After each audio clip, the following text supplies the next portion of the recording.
Good afternoon, all of you in Britain, and I'm here at 8 o'clock in the morning. I want to thank Neil and DPUK for having me here. My thinking today is on the three assassinations of that 1963 day, and I'm going to be taking them in reverse because I think the Oswald one offers clues to Tippit, and Tippit offers clues to the JFK. I've been watching the events in the last 24 hours about Tupac Shakur, the rapper who was assassinated in '96, and lost you. Lost me. I can change my location if you're having a problem picking me up. Do you have me now or not? Well, we heard the opening remarks about the three murders that weekend and looking at them in reverse order. Okay. And then you froze. All right. If I freeze again, I'll change my location. Shall I stop this and start again?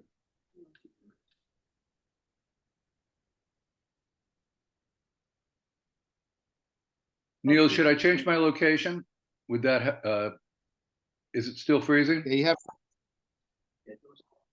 Do you know what I'm going to do? What I'm going to do is I'm going to stop because I can edit it after the event. I'm going to stop the recording and we're going to start again. Okay? Okay. Just bear with me, please. Sure. And if you need me to change my location, I can do that. Just bear with. Yeah. Well, good morning, Bill. How's sunny California? Doing fine right now. Thank you so much for having me, Neil, and everyone in Britain at the DPUK. I felt it was important to put together a presentation on who I think was actually involved in this series of events in November. And the Tupac Shakur revelations of the last 24 hours, the rapper who was killed in '96, just kind of illustrated to me how important I think it is to name names and put together a coherent explanation of these crimes rather than engage in a lot of speculation on various abstruse aspects. I just feel that in both the Malcolm X case and the Shakur case in the last few years, focused inquiry, naming names, has really made a difference in the quality of the investigation that's led to both these cases being cracked to some extent. So I wanted to focus on first what I thought we got right early on in this case. Military, intelligence, anti-Castro Cubans, and organized crime came together in a coalition in this crime. We have a fair degree of consensus on this, not complete, of course, but I think this was posited early in this case, and I think a lot of us have signed on to this, and I think we got this right. The other thing I think we got right early on and to this day, it just keeps getting stronger, is a lack of the chain of custody in this case.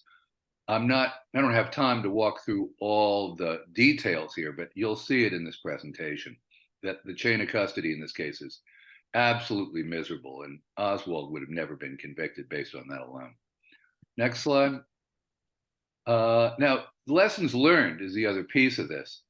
I think we need to build a counter narrative that names names of the key agencies involved and takes a flexible look at the persons of interest in this case. We can call them suspects. I think persons of interest might be a more neutral phrase.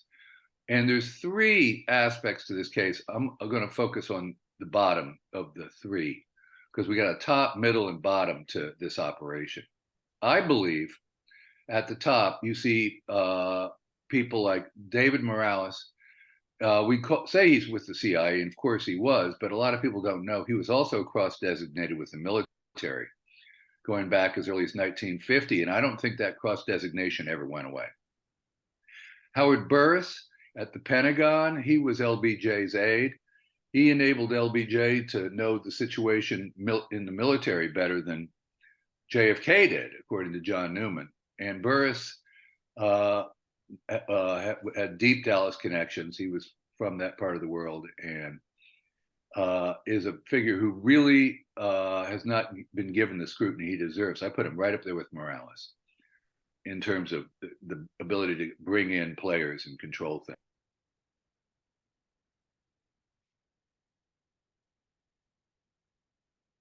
Morales' confession, of course, is disputed like so many other things, but it's corroborated by several people.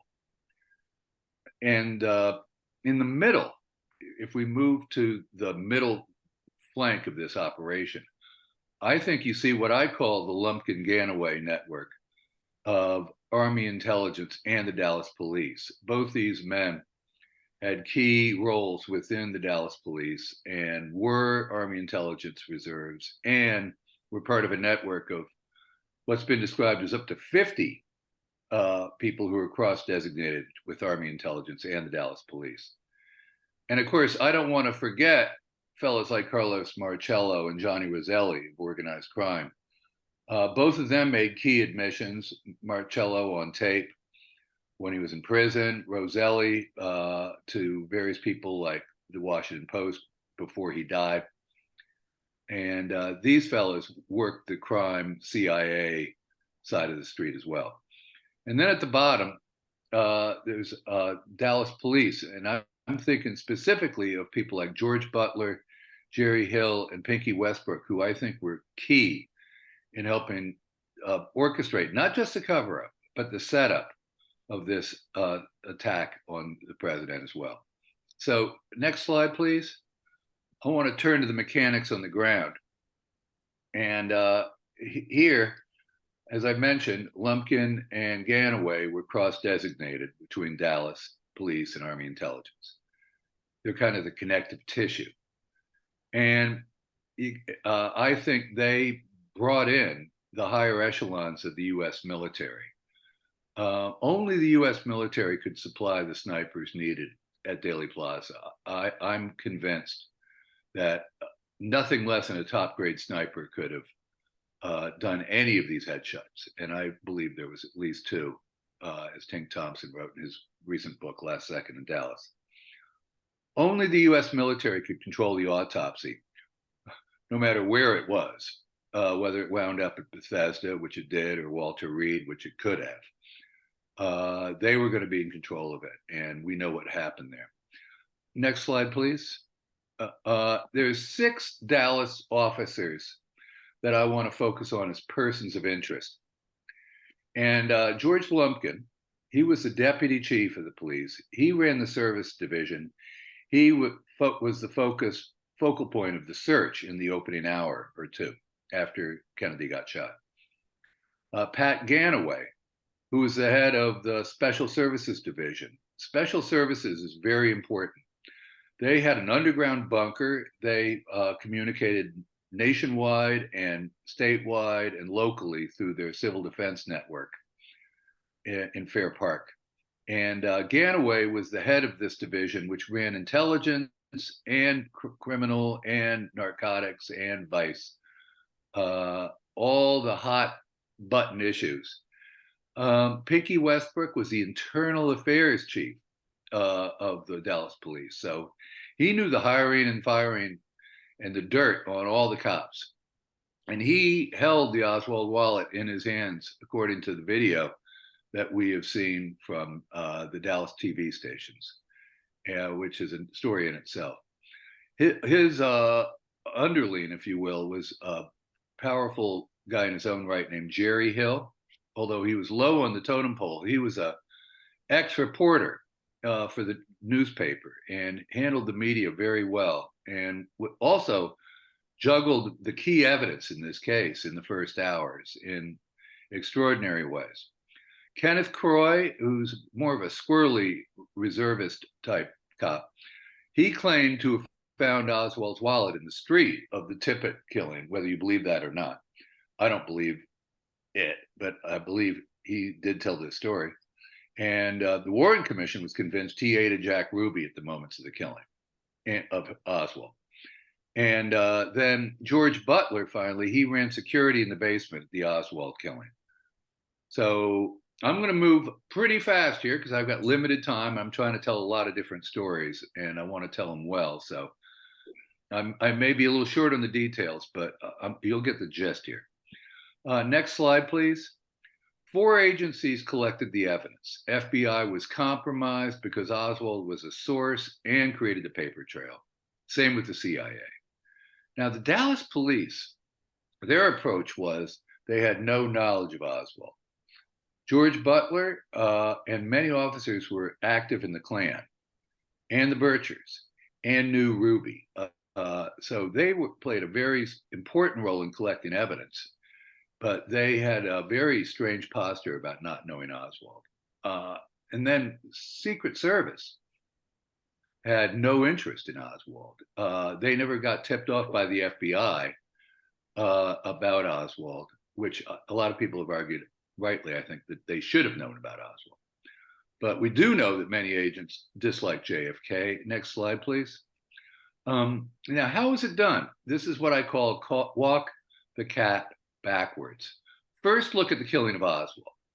He escaped Jerry Hill and Bill Alexander, the DA, marching around with a gun, who I believe, were trying to kill him in the Texas Theater up in the balcony until they found out he was down in the floor, and then things went south with killing him. Look in the basement with Jack Ruby when he did get killed. Ruby's hiding behind Kenneth Croy. You can see it in the video up to the moment of the shooting. And George Butler is the man who's supposedly in charge of the security of the basement. And he acted very strangely in the moments before the killing. Look at the investigator of the Jack Ruby killing. It's Pinky Westbrook. Again, internal affairs personnel. I think he was covering for himself and Jerry Hill and others. We'll get into that. So that's the first. Then let's go towards the Tippit killing. Let's analyze that, because the Tippit killing is what really fired up the Dallas cops. And you had a lot of people no longer caring about the evidence. They were perfectly willing to turn away from any evidence that didn't convict Oswald because they were convinced Oswald killed Tippit, who was their guy. They cared more about Tippit than JFK, according to many of their own statements. Again, look at the scene of the Tippit killing. You'll find Croy supposedly first on the scene there, Westbrook there early on. Why is Westbrook there? It's not his beat. He's an internal affairs guy. Why is he out in the street like this? Bill Alexander, same question. He's a DA. Why is he running around with a gun in the first moments? Jerry Hill, who deserves a chapter onto himself. Look at the evidence. Planted Wallet, alleged, I believe Croy and Westbrook played a big part in that. Planted hulls, I believe Jerry Hill played a big part in that. Then, after we're done with the Tippit killing, let's analyze the JFK killing. Who's he protected by? Secret Service. Who's their backup? DPD, and who's also cross-designated with Army Intelligence. And nobody at the Secret Service or DPD does their job well that day, as we know. And I think there's reasons why. Let's look at the evidence. The two big things you see is there's no chain of custody of this evidence. It's horrific, not just bad. And there's security stripping, I believe, within the ranks of the Secret Service. And we're going to discuss that. Now, at the next slide, please. At the Texas Theater, Oswald looks for his contact and survived. Not part of the plan. Witnesses said Oswald went from seat to seat looking for his contact. Pinky Westbrook, in charge of the crime scene, had a list of 21 witnesses at the Texas Theater. This list was lost and never found. We don't really know the true story of what happened at the Texas Theater. We have the cops' version. Jerry Hill, the former police reporter with a jailhouse office, joined Westbrook's personnel division in October '63. He led the charge of officers into the balcony where Oswald was reported over the radio. And Oswald was very lucky to leave the Texas Theater alive. That was not the plan. Next slide. Now, quick look at Bill Alexander, the Dallas Assistant District Attorney. There's his photo, and you see the caption, "Wonders if Oswald was CIA agent." It's my belief that Alexander's role was to try to get Oswald indicted as part of a communist conspiracy, which terrified LBJ so much that LBJ's people, Cliff Carter and others, called him up and said, do not put that in the indictment. You could start World War III. Alexander was an extreme right-wing nut. He's at all three crime scenes. You see him, he's heading for a police car that will drive to the Tippit murder scene. And he's a person of interest, all right. Next slide. Now, Jerry Hill, my favorite suspect of them all, he says Oswald fired a revolver in the theater that day. And the FBI said no. In particular, Hill and the guy who arrested him, Nick McDonald, later they both testified that Oswald had fired his revolver trying to kill McDonald, but that the revolver misfired. Hill and McDonald claimed that one of the bullets had a hammer mark from the firing pin on the primer. Firearms and tool mark expert Cortland Cunningham testified to the Warren Commission. We found nothing to indicate that this weapon's firing pin had struck the primer on any of these cartridges. In other words, Cunningham called out Hill and McDonald for lying. And the Warren Commission agreed with Cunningham's finding. Next slide. Sorry, I'm having a problem now. There. This is a clip from the morning news the next day. Here's McDonald being quoted. He says, I'm the officer who said that he disarmed Oswald, and he suffered a scratch along the face. He knew what I was there for, said McDonald.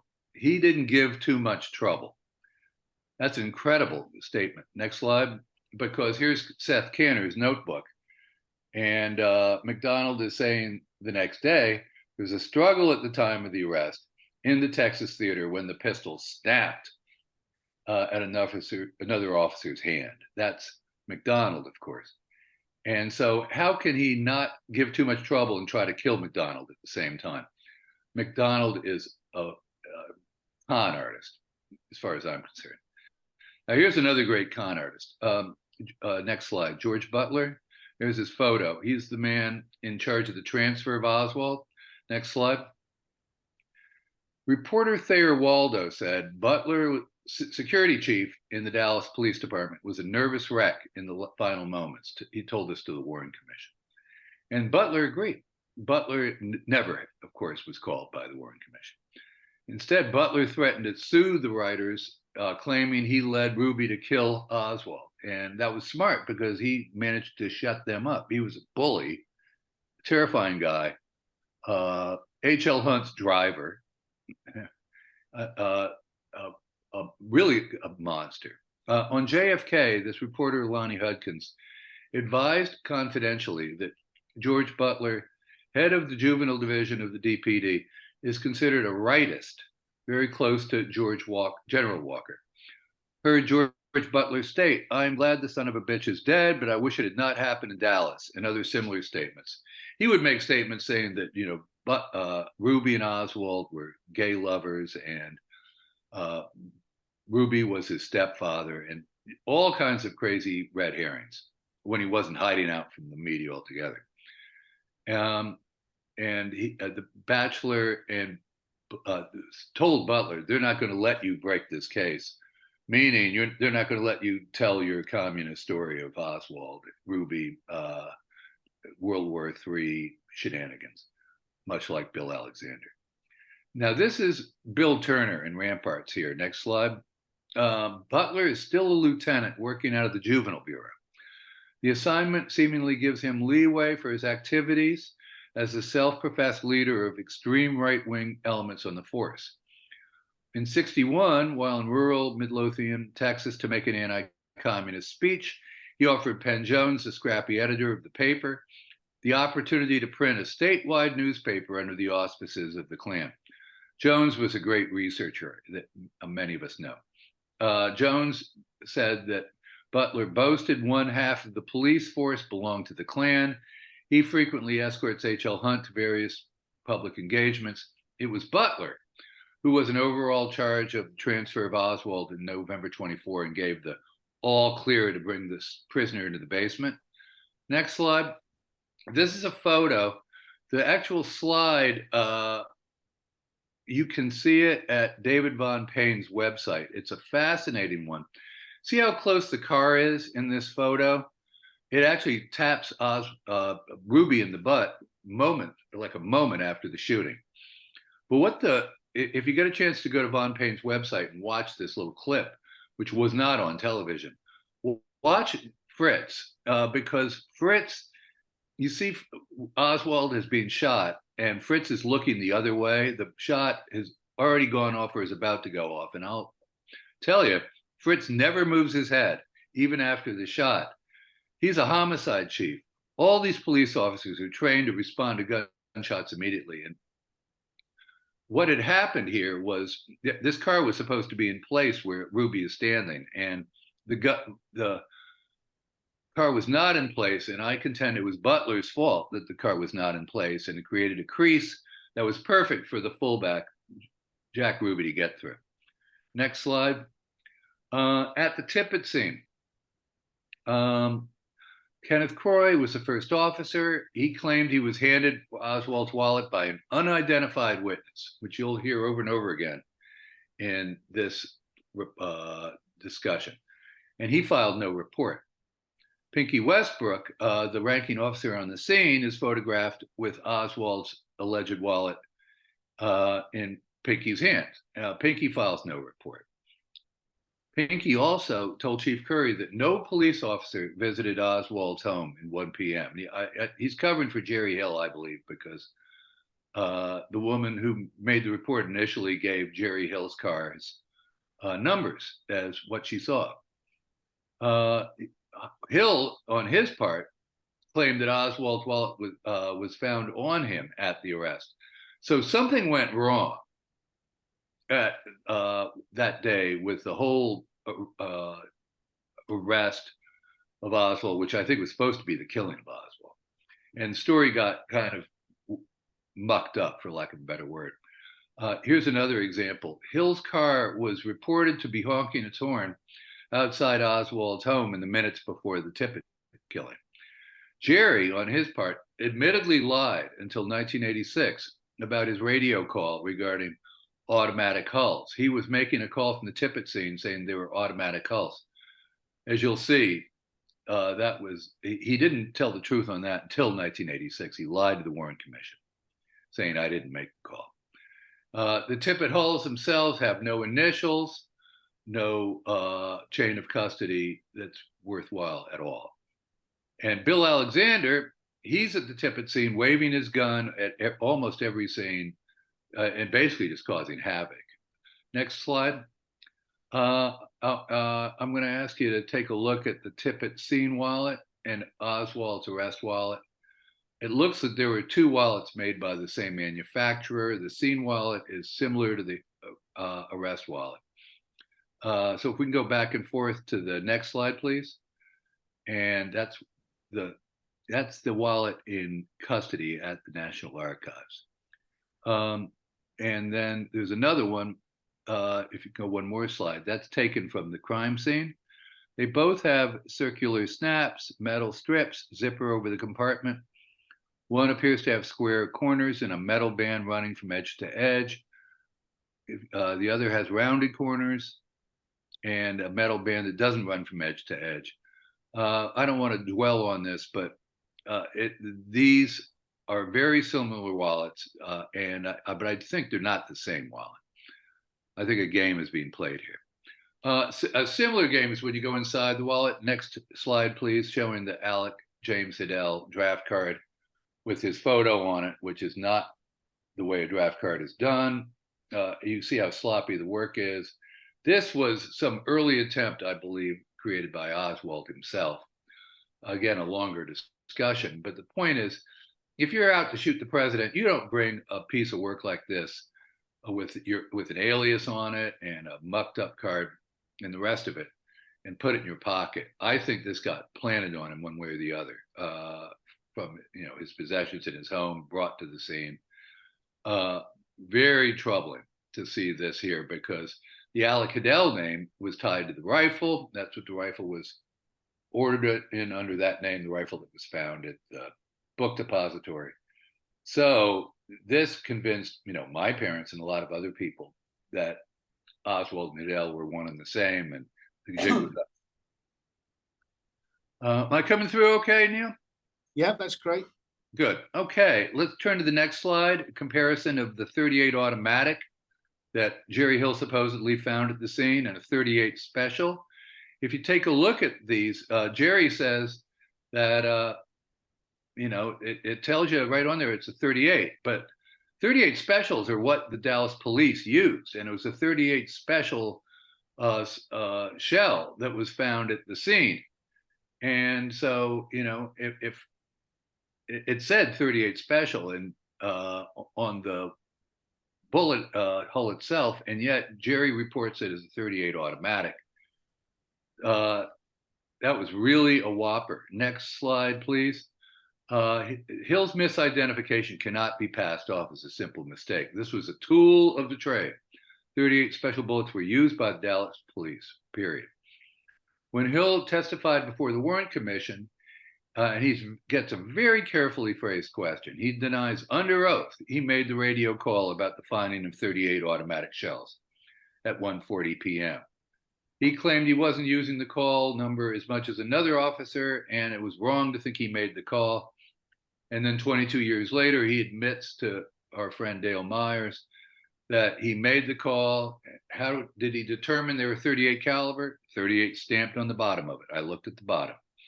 Well, if you looked at the bottom, it would have told you something else. Next slide, please. Hulls cannot be matched to the revolver. Officer Poe, who was the guy in the chain of custody, couldn't find his initials on two hulls found by one of the witnesses. Hence, there was no chain of custody. Lavelle, the detective, agreed they were useless as evidence. Jerry Hill, on his hand, said, there were three hulls, and they were fired from an automatic, not from a revolver. Two other hulls found by the Davis sisters were not recognized by them. These hulls were moved from the crime scene before initialing. Due to this kind of tampering, it's questionable that any hulls would have been admitted in any trial. So now, deep breath. We've run through 6 of these persons of interest. I want to run through the other 6. And this is a more variegated bunch. Kent Biffle, the reporter on the Oswald case for Dallas Morning News. Bart Odom, he's a Dallas FBI local guy. A couple Secret Service agents. Mike Howard, who was the local guy in Fort Worth for the Secret Service, and he had Jackie Kennedy as his assignment throughout this thing. And Floyd Boring, who was a high muckety muck and gave Winston Lawson his marching orders. And Lawson was on the scene preparing the motorcade. Bill Alexander, who we've talked about quite a bit already, and Edwin Walker, Ted Walker, General U.S. Army, well-known right-winger, supposed early victim of an Oswald shooting in April '63. Next slide, please. This guy Biffle, I've spent a lot of time with him, and I could spend a lot more. Absolutely fascinating. He became friends with Marguerite Oswald's mother, in 1959, 4 years before the assassination. And Biffle helped set up a phone call for Marguerite to Lee Oswald right during the heart of his defection moments in October '59. And here's a wire from the FBI showing Biffle placing the call to Lee Harvey Oswald in Soviet Union. Next slide. And then here's a second one that there was a poor connection, and the call, this particular attempt was canceled. Next slide. Now, this comes from an FBI report. It's noted that Marguerite is listed as, at a Walnut phone number in Fort Worth in 1960. In April, efforts are made to contact Marguerite with negative results. The phone operator dives into the phone call and advises that all calls made to this number are being temporarily handed to another number, which is listed to Velma Marlin of 1410 Hurley Street, Fort Worth. Velma Marlin is a cashier at the Fort Worth Star-Telegram.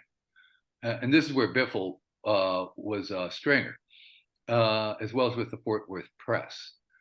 So they reach Marlin, and Marlin goes, Marguerite's currently employed out of town. She was a registered nurse. This is not unusual.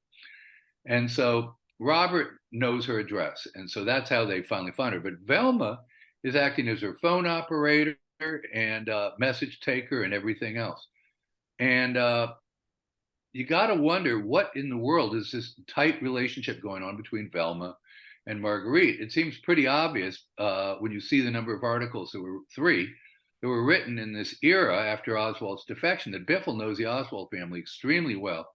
He's working with Marguerite and Robert, and he's even given Marguerite some money. Next slide, please. And so Marguerite always provides him with the information with a mysterious air.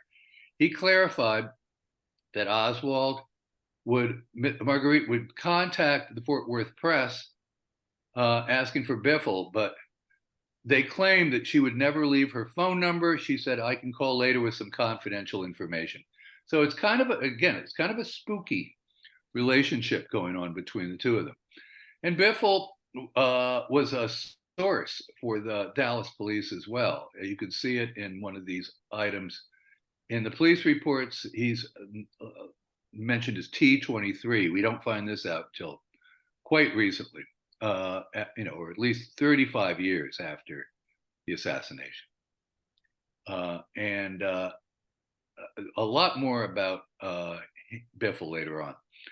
Ted Walker, Dallas resident, which a lot of people forget. A lot of people also forget he led the insurrection in September 62 about James Meredith, the famous civil rights battle.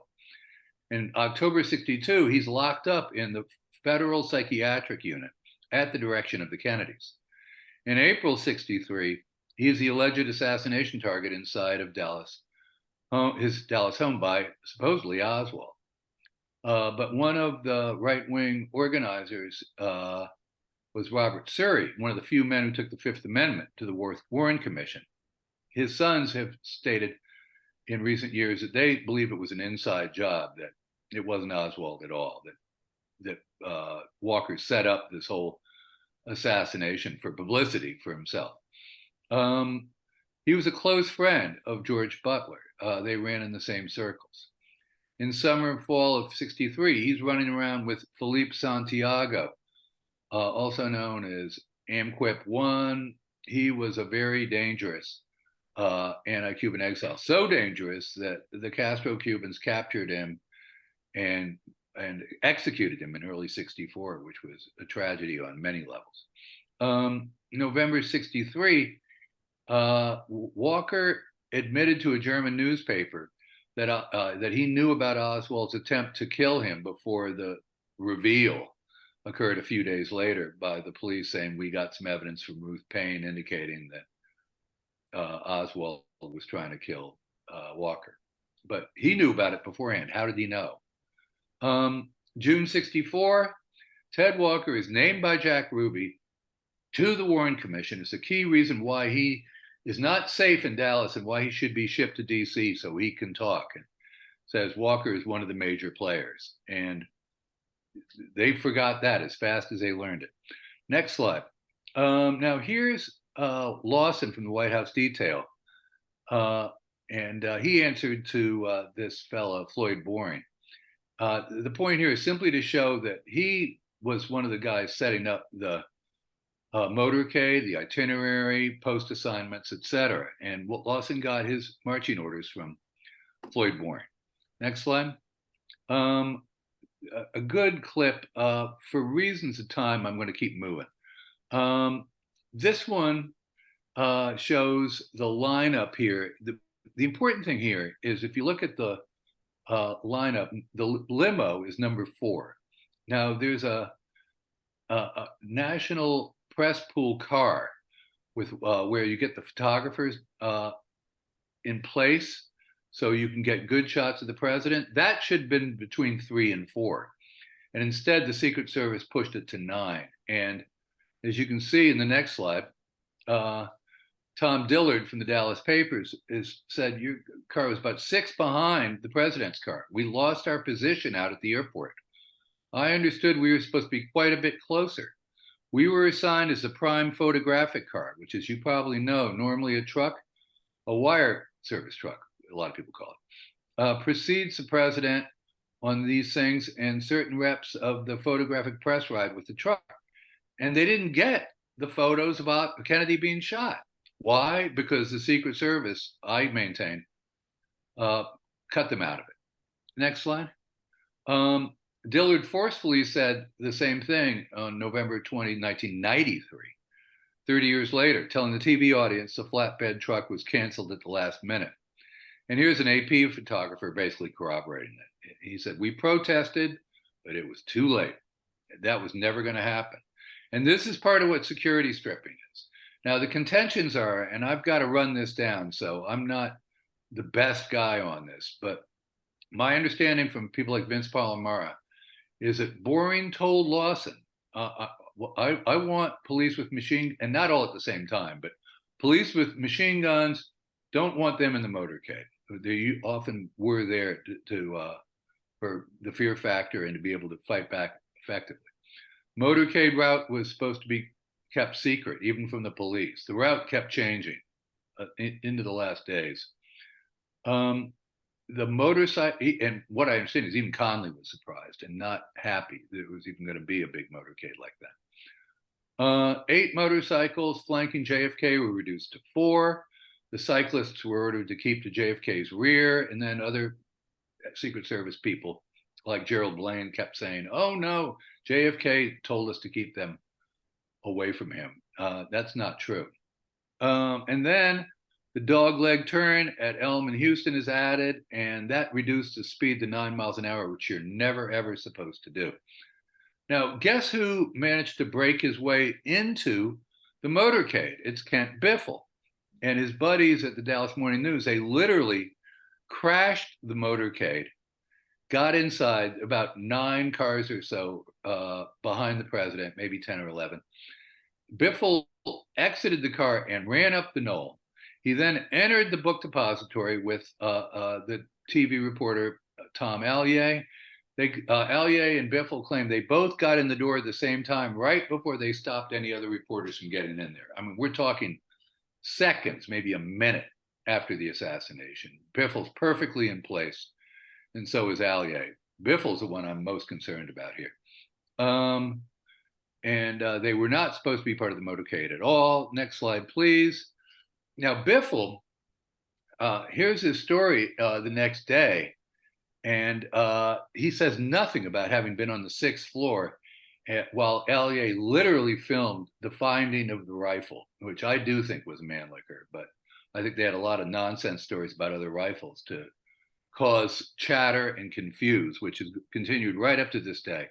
But here's Biffle. He's telling the story, the stock story about how Oswald is a defector, which of course is true, which is why he was designated as a patsy. Next slide. Let's look at this for a moment. This is a photo of Lumpkin and Fritz, and they're both walking towards the depository. Lumpkin is the guy who's supposed to be sealing the depository off. He doesn't get it done for whatever reason for 20, 30 minutes after the sealing, until the sealing occurs. Next slide. Not all the doors were covered for up to half an hour. Sawyer claimed he had a witness. The shooter was 5'10", 165. This description was not of Oswald, but it matched internal and inaccurate FBI and CIA reports about Oswald. And this is another unidentified witness, and he was fired and disgraced later on. Not for that, but for something else. I think he was a bad actor, and he was taking his orders from a very bad actor named Lumpkin. Lumpkin was in charge of the search. He had people supposedly seal the place off, and they're supposed to clear the building of employees by office and floor by floor. Next slide. Now here's Jerry Hill. He's up in the 6th floor, according to 2 photographers. This is at 12:55, just 25 minutes after the assassination. Jerry's found his way into the building, and within 5 minutes of being in the building, he's photographed up here. But and this is the shooter's window, in theory at least. But there's a lot of problems. He gets there at 12:48 in car 207. Then you see him waving. We're on the next slide, just to make sure you know. 12:55, he says, send up the crime lab. 1 o'clock, Oswald's landlady sees his car, 207. 1:10, this is when the report of the sixth floor hulls is supposedly made by Hill and Luke Mooney. But the story is that Luke found the hulls, but only Hill is photographed at the window talking about the hulls. By 1:20, Hill's at the Tippett scene, and then these lies about the automatic begin. He also lies about his identity when he makes his radio call at 1:40. At 1:50, he charges into the Texas Theater, charges into the balcony where he believes Oswald is camped out, and Oswald's actually down on the floor, which is the reason I think Oswald was still alive at the end of the day. And then Hill is the first televised source about Oswald's Soviet defection. He tells the story to the world, this lowly, quote unquote, reporter. Here's Bill Allen with the Times Herald. He reports at 12:55 that there's somebody waving out the window. And then if you go to the next slide, Bill Murray, he is saying that there's a policeman at the window yelling and pointing to the sixth floor. 12:55, but the official story is those hulls aren't found till 1:10. So something's really wrong here, and I think it's to create room for Jerry Hill.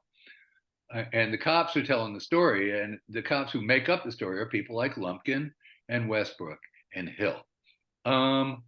There's one last clip here from a Westbrook memo indicating that it was homicide finding the hulls, not Jerry Hill. And this is a memo from Westbrook himself.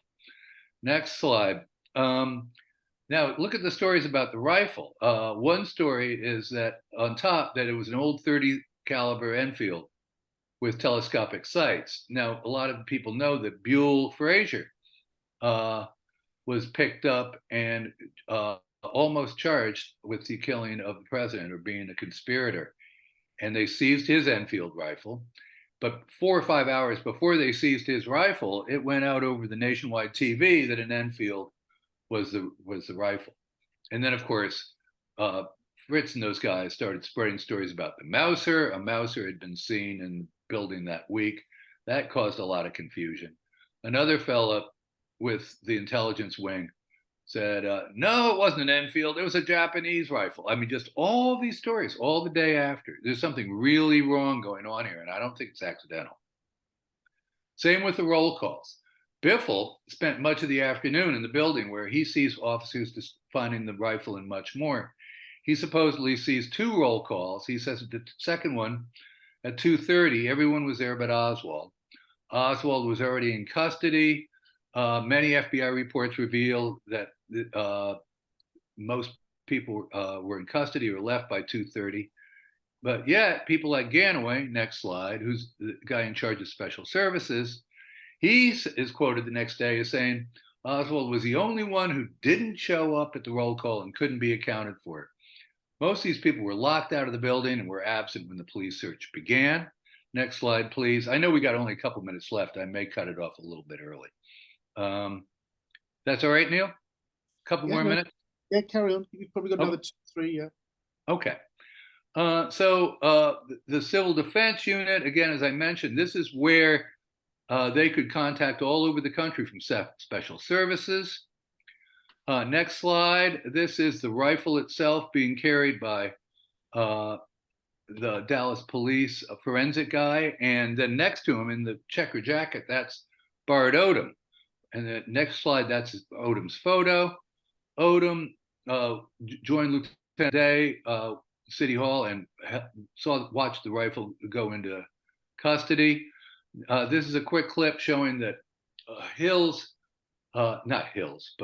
Odom's brother was involved in the Venezuela conflict at the very moment of the Kennedy assassination. I maintain the Bart Odom in particular was a real Kennedy hater, and if again, Richard Helms tried to pin the communists in Venezuela, and he brought a gun right to the White House in the days before the assassination.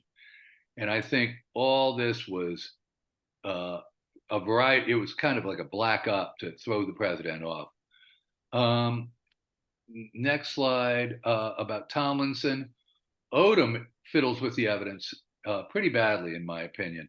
He is there's a put it this way: if you go through these materials, you'll see that O.P. Wright, the guy who got the bullet from Tomlinson, said it looked like a 30-30, a pointed round, not a round round. And next slide. And Odom said the initial finders recognized the bullet like Tomlinson and O.P. Wright. But then you interview the finders, they go, we didn't say that. And then Tink and Gary sought out Bardwell Odom, Gary Aguilar, and they were told by Odom, oh, I never wrote that memo. Mike Howard, a key Secret Service agent, has told so many yarns. I don't have the time to tell it. Next slide.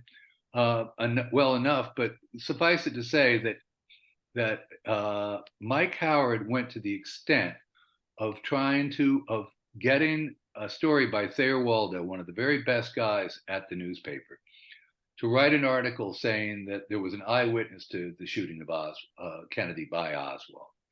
And this turned out to be totally made up. Next slide. Givens was the guy who got framed like this. Next slide.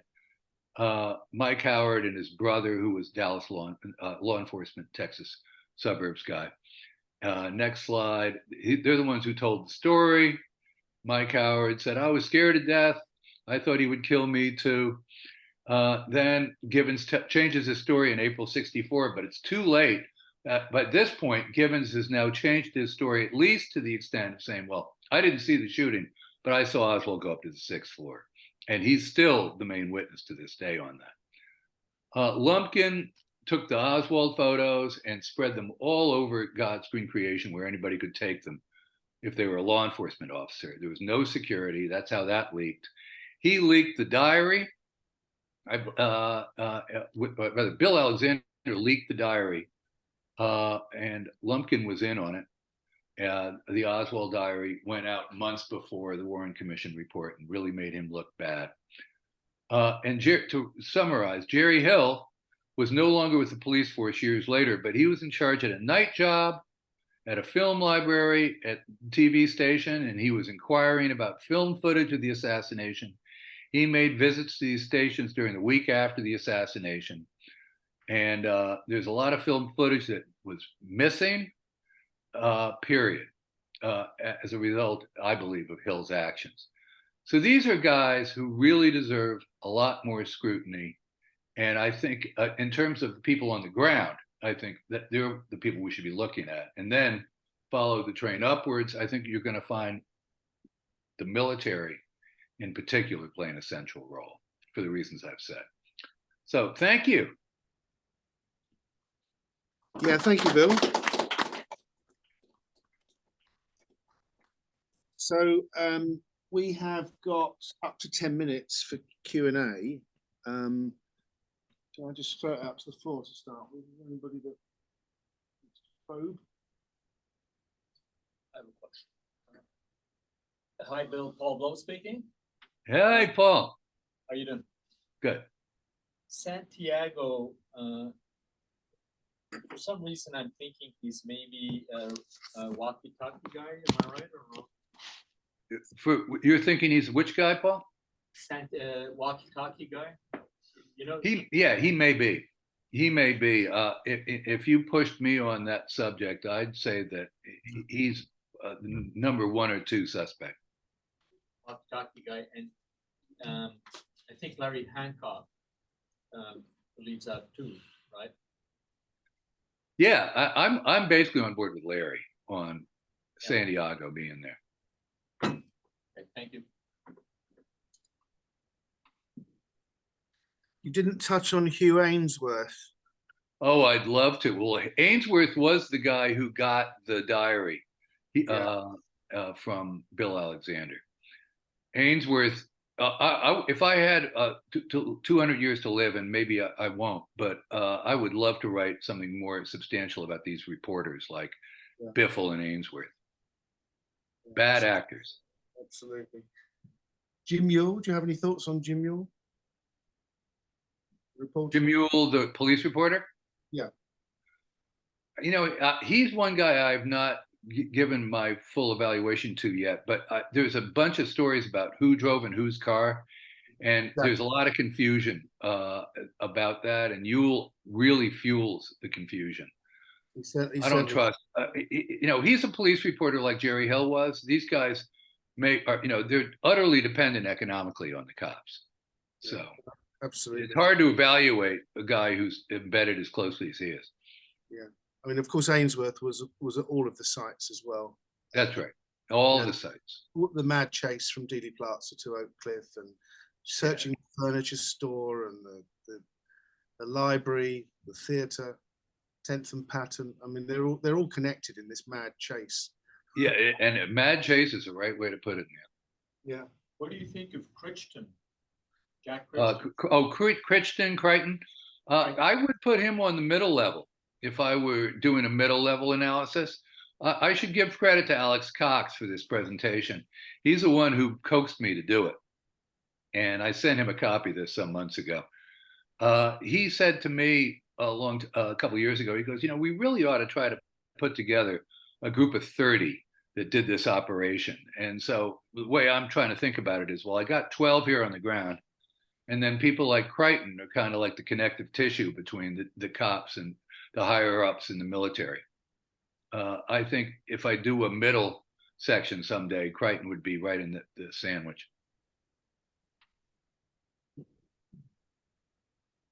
Okay. And it may be Creighton to boot. I think the proper pronunciation is Creighton, but I'm not the expert. Ask somebody from Texas.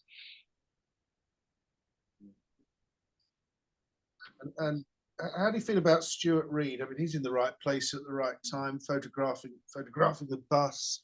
Oh, you're ahead of me on the photographer now. Stuart Reed, I don't know him. Who is he with? Or